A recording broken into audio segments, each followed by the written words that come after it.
we're all excited for that. Staff, players, we've got a long preseason, and it's time to focus on the game that's upcoming. So, looking forward to the preparations on that. TCU, really good program. When Coach Franchione came in and then turned over to Coach Patterson, they really elevated that program with tremendous success like they had back in the 30s with Davey O'Brien and Sammy Baugh and Dutch Meyer, and then of course being in the championship game and Coach Dykes when he took over being in the national championship game. It's really a strong program. It's had a lot of success in the last 2 decades, and they're impressive to watch. We saw last year really an explosive offensive team, a defensive team that's very tough and aggressive. Some good players on both sides of the ball, and a very competitive kicking game group as well. So they this will be one of the better special teams units that we'll see during the year, especially from a coverage standpoint. So, a lot to work on, a lot to get ready for, but excited for the process to start, and we'll just take it day by day here. But definitely looking forward to getting out there on the field and working against ourselves, but really starting to prepare work against another opponent, which this will be the first major time we've really done that this year. Go ahead. Please. Okay. Andrew Jones, Sparkle 24/7. So in the NFL, you have a few games to kind of get a feel for your team going into an opener. What kind of feel do you have for this club not having the advantage of seeing them against anybody else? Well, the opening day is always opening day. I don't care where it is. And if you look at the NFL in the preseason games, I'd say the average playing time for the veteran players is around 10%. So not very many snaps. We've had 0 snaps. So we'll see what happens there. But for us, it's just a process. It's preparation, it's practice, it's rest, recovery, and build on yesterday and do it again. And so that's where we're at now. We're very specifically geared towards TCU, but each day is its own day of preparation, and there's really no looking back. We have things to do in the succeeding days, so we need to make the most out every day, and we'll see what happens Monday night. If I could ask a quick follow-up. I know coaches are generally not comfortable with things, but how comfortable are you with what you've learned about the group over the last month? Yeah, well, again, we learn more every day, and we'll learn more each game. So, we're definitely, gaining on the process, and we're growing, but it's far from perfect. Both as a coaching staff, players, and our overall work together. Like, we'll get better as we spend more time together. Brendan, Senator, thanks for front row. Bill, Rod Baxley, Fayetteville Observer. How do you balance the continued evaluation of your club and the film from your guys' practices and now going into game week with preparing and watching more TCU stuff and preparing for week 1? Yeah, it's pretty much all about preparing for TCU. We spent a lot of time working on what we want to do and building a base for the season. And now we'll kind of pick and choose the things that we feel like will be best to use against TCU. Once we get into the game, I'm sure we'll find some things that we'll want to continue to use, things that we'll probably say, what they're doing is really not conducive towards this type of strategy, and we'll move on to something else. That's kind of what opening day is seeing how things match up once you actually get in the game. Right next to the coach. Brendan Marks from The Athletic. I know you mentioned you guys are preparing for TCU, but moving on to that, is there still room to sort of oscillate and evaluate guys, or do you feel pretty comfortable with who you have set to fill various roles? Yeah, 100%. I think, when I look back at my time in the NFL, that month of September, those first 4 weeks, were still kind of getting a feel for, how things were going to work out with your team, how quickly some of the younger players develop, and then what the chemistry is between certain players that play together as they get more time. So we'll see how all that goes. Certainly there's some specific game planning that's involved. So what we play against one team this week might be different than what we do next week schematically. But putting all that aside, yeah, I mean, we'll see how players develop and how they play. And the players who play against TCU have earned that play time, and the players that will have less play time will have an opportunity to take advantage of the play time they get, whether it be in practice or in a game, and change their status. Right next to him, coach. Yeah, Jeremiah Hallway with Inside Carolina. You mentioned obviously TCU having an explosive offense, everything like that. When you looked at them on film, of course they bring back Hoover and everything like that. What particularly stood out to you about their offense and the way that they win? The number of explosive plays they get is impressive offensively.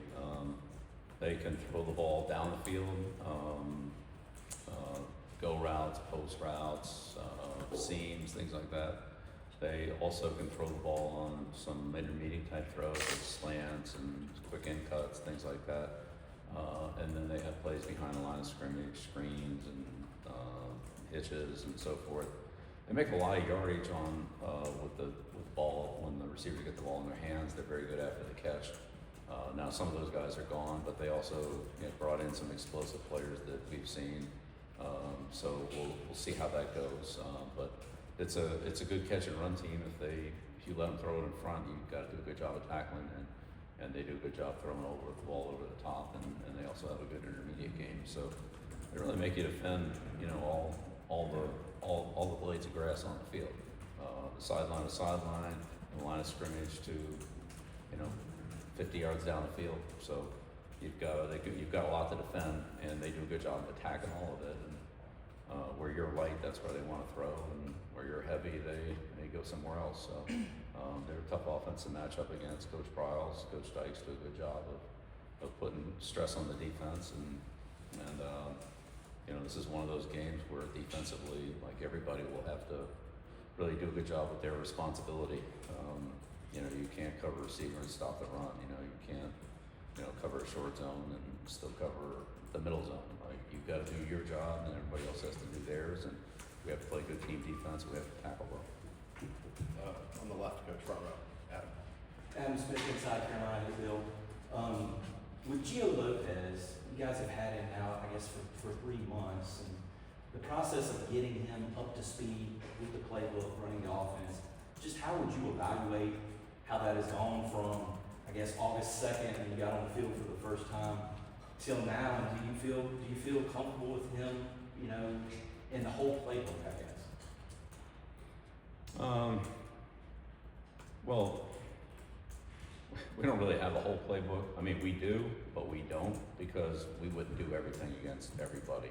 We have certain things that we do against certain teams and the way they play, and maybe not so much on something else. So we would fine tune that based on the game. But yeah, Gio's made a ton of progress.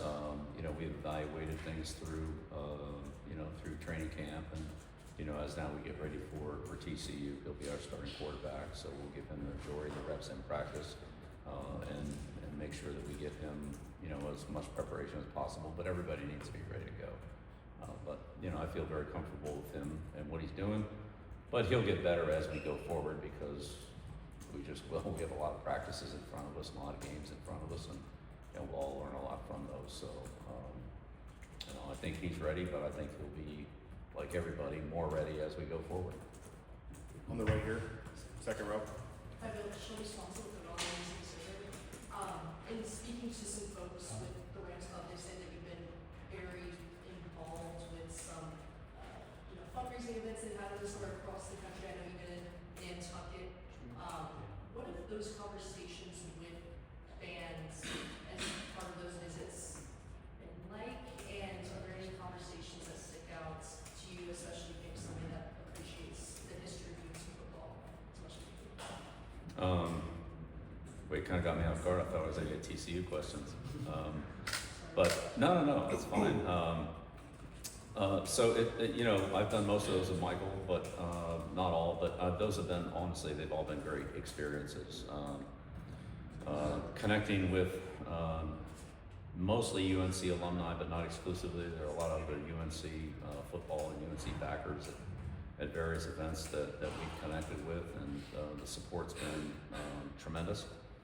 They've been very supportive, encouraging, and in a lot of cases want to become, more involved in the program, more supportive in the program.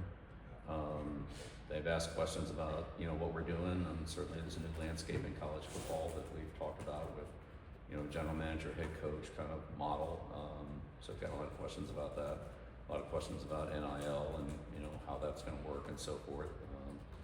Not that we've been able to answer all those questions because there's still some unknowns here, particularly up until June or whatever it was when, the judge handed down, the final paperwork on it. But, a lot of general questions like that. And I'd say, Michael and I have talked a lot about bringing the tradition back in North Carolina and, doing some things that historically were very important in the school's football history that we want to recognize and highlight. So, Nantucket, New York a couple times, Chicago, Atlanta, Charlotte, Raleigh. So we've kind of, and then a few other one-offs besides those. So, but it's been great, really. Every one of them has been a good experience to meet new people, and see and hear about their involvement, their questions, and a couple here in Chapel Hill too. So, and we'll have several more as we have home games here, but also travel to places like Cal and on the West Coast, things like that, where we can connect with some of the people that haven't weren't in those areas. Back Thank left. Mike Waddell, North Carolina Sports Network. You've had 8 months now to work with Freddie Kitchens here in Chapel Hill. What does it mean to you to have a former NFL head coach and a veteran on this campus and in this program to be a part of your coaching staff, and what does he bring that's unique to this offense? Well, yeah, I feel very fortunate to have the staff that we have. We have a really a good staff. They're very experienced, both in college and from professional football. So it's kind of a good mix there. Freddie's had some of both, as you mentioned. Some of us have been more on the pro side, some on more college side. Some have that that kind of mix like like Freddie does. But yeah, he's got a lot of experience and has coached a lot of good players. He's he brings a toughness to the offense, and so I think that's a good thing. And he and Coach Friend played together at Alabama, so there's a great relationship between the offensive line and the coordinator. So that's always an important part of the offense, to have that mesh like we had at New England with Josh McDaniels and Dante Scarnecchia. That's an important dynamic offensively. So. Freddie's been great to work with, and I've really enjoyed being with him. But also, his expertise from the things that he's brought from Cleveland, or previous to that from when he was at Arizona with the Cardinals for a decade, plus some of the experiences in college, whether it be South Carolina or here in the last couple of years, especially here because he is familiar with the program and some of the things that have happened here the last couple of years that help us either move faster or move slower with some of the things that we're trying to do. 3 more. Thank you. We'll go 2 in the back and then finish up in the front here. Brian, go ahead. Yeah, Brian, with WRL. How much impact have you had on, or decisions have you made about the game day atmosphere? What happens inside the stadium? What happens in the pregame? Any of that stuff? Are you involved at all in what you want to see happening around this game? I want to see us score points, block kicks. So we'll see if we can get that into the game day manual. I've been made aware of some of the things that are going on here. That's really not my field of expertise, but we are involved with it, obviously to some degree with the team, coming out and where we are, what we do, and so forth. So, but that's primarily been handled by Rick and Steve to a degree. I'm sure other people in their departments and so forth. So, but yeah, they've talked to us about here's some of the things we do, and Michael and I have met with them, and kind of for the most part, this is great, and then we everybody's thrown out some suggestions. What about this? What about that? And we kind of kick those around. But I think that the plan that Rick has is very exciting. I think they've invested a lot in it, both in time and energy and facilities, and so it sounds like a great game day fan experience that I think will be well received, and hopefully we can put a good product on the field and, you know, make it the nights and the type of games that people want to come to the stadium to see. You talked to him about the team walk and all that stuff. Mhm. Get involved in that. Yeah, well, I mean, it'd be hard to do a team walk without the team, so yeah, we've been involved, yeah, so we've talked about that and how all that's gonna, you know, the timing on it and so forth, and yeah, so yeah, things that we're involved in like that's a good example. Things that we're involved in, things that we're not involved in, the halftime show and other, you know, things that go on outside the stadium, yeah, don't really apply to us, you know, that's not something that's, you know, central to what we're doing, but things around the start of the game or in game and so forth that are happening that affect us, then yeah, we talk about those, sure. Right next to him. I remember at kickoff asking you like how good of a feel you have for what you've got to work with, and you said not a whole lot at this point. How much more do you feel certainty about what you expect to see on the field on Monday today? Is there a chance you're surprised by a performance, good or bad, on Monday, or do you feel like you have a pretty good feel for what this team is? And sorry, a small side note to that. Will you be announcing Gio as the official starting quarterback, or is that still up in the air? I thought we just did it. That's exactly what this is. Appreciate that. Yeah, use variables line, but I won't do that.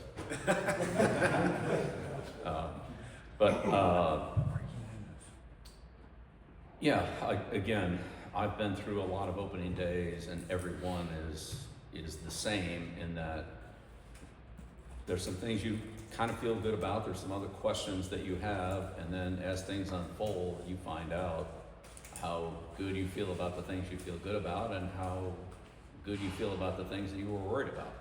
And it's not always the same. You know, I think when you go out and practice against yourself, or even in the NFL with the preseason games, it's done at a low level. All right, that's what it is. Well, when you get ready to play a team, nothing's held back. They game plan you. They try to expose your weaknesses. They try to attack you where they feel like they can cause you problems with it in your scheme or in your personnel, whatever it happens to be. And then next week it's more of the same because now you put a game on tape, and you know now they can see. The next level of game planning and scheming, and then the same thing the third week. By the time you get to that third or fourth week, you know, you're exposed one way or another, right? I mean, either you're pretty good at these things, or this is a weakness that we're going to have to find some way to minimize, whether that's a personnel move or whether it's a scheme move or whatever. And you're seeing the same thing from those other teams. So I think those first 3 or 4 weeks are really important in the development and evaluation of your team, because what it looks like on the practice field, what it looks like against another team who plays differently than you do, which certainly TCU does.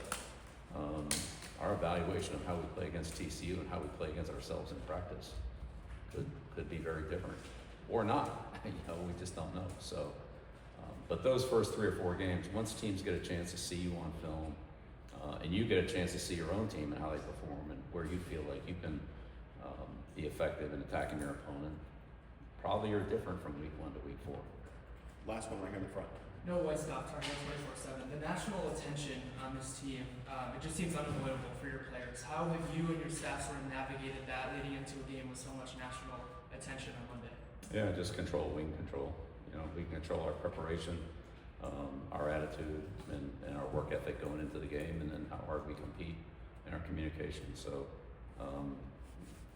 however many people are here or not here, or however many hours they talk about it on a network show or don't talk about it, is really not anything in our control. It's irrelevant to us. We're trying to focus on what we can control and what helps us win and helps us prepare for the game. And so the rest of it is, you know, with all due respect, just noise for us.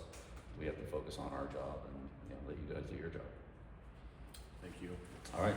Thanks, Bill, Bill. thank you. Okay, thanks. All right.